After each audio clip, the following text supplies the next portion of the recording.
ततो युद्ध परिश्रान्तम् समरे चिन्तया स्थितम् रावणं चाग्रतो दृष्ट्वा युद्धाय समुपस्थितम् दैवदैत्य समागम्य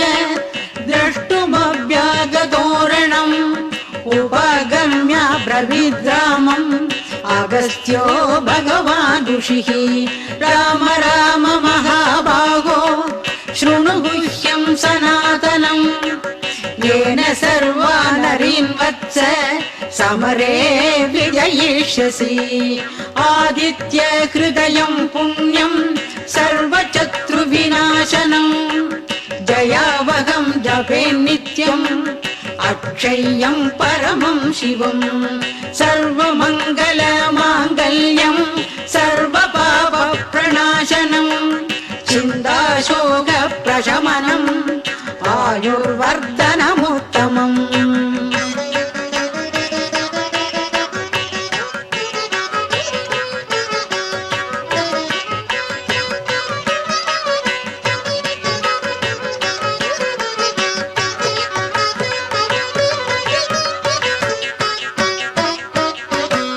रश्मिमन्दं समुद्यन्तं देवासुरनमस्कृतम् पूजयस्व विवस्वन्दं भास्करं भुवनेश्वरम् सर्वदेवात्मको ह्येषः तेजस्वी रश्मिभावनः एष देवासुरगणा लोकान् पाति गभस्तिभिः एष ब्रह्माश विष्णुश्च शिवस्कन्द प्रजापतिः महेन्द्रो धनधःकालो यमः सोमो यमापतिः पितरो वसवः साध्य ह्यश्विनौ मरुतो मनुः वायुर्वह्निः प्रजाप्राणः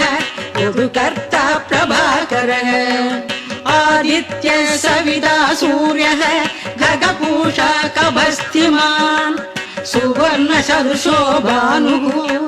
हिरण्यरेता दिवाकरः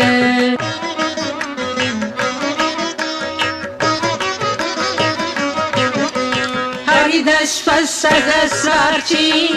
सप्तसतिर्मरीचिमान् तिमिरोन्मदनः शम्भुः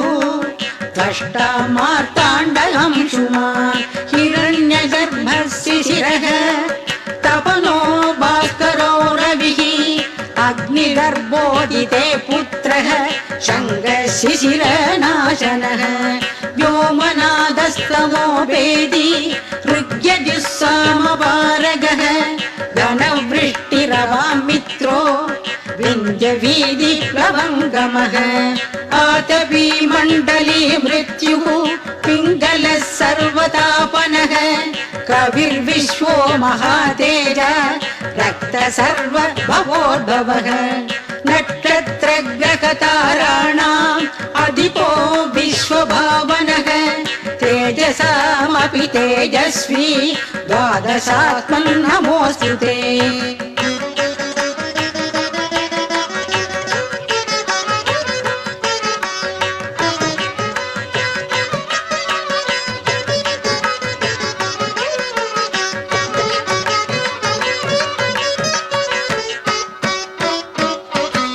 नमः पूर्वाय गिरये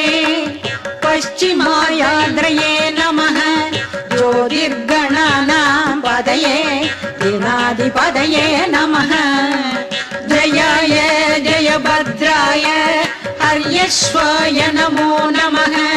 नमो नमः सहस्रांशो आदित्याय नमो नमः नमः उग्राय वीराय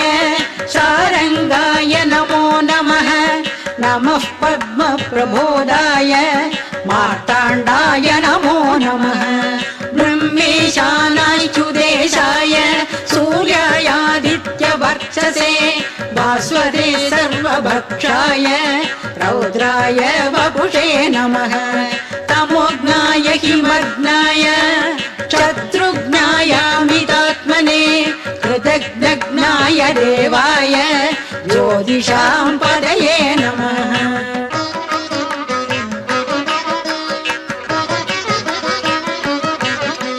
तप्त सामीकराभाय वन्नये विश्वकर्मणे नमस्तोमभिनिघ्नाय ऋषये लोकसाक्षिणे नाशयद्येष वैभूतं तदेव सृजति प्रभुः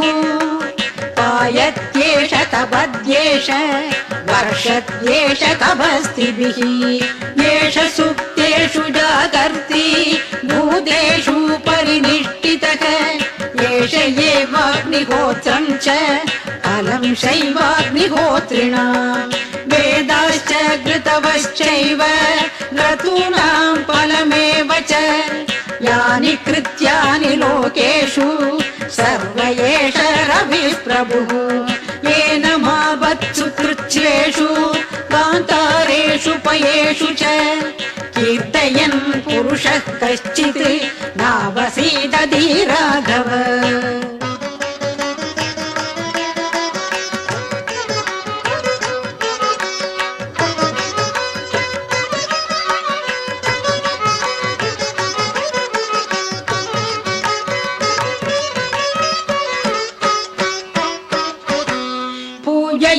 पूजयस्वैनमेकाग्रो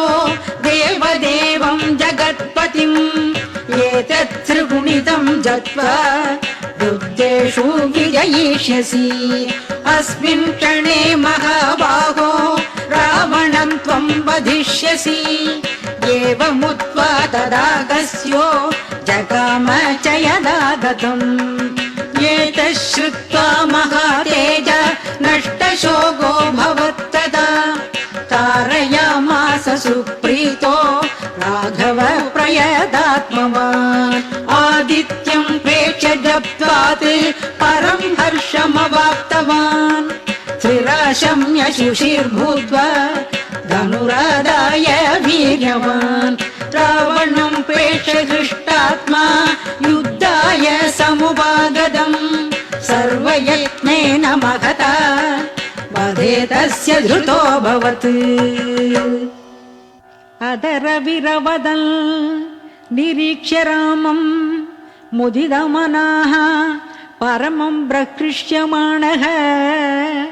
निशिचरपति संक्षयं विदित्वा सुरगणमध्यगतो वजस्परेति बाणो भास्करमार्ताण्ड षण्डरश्मे दिवाकर आयुरारोग्यमैश्वर्यं श्रियं पुत्रांश देहि मे।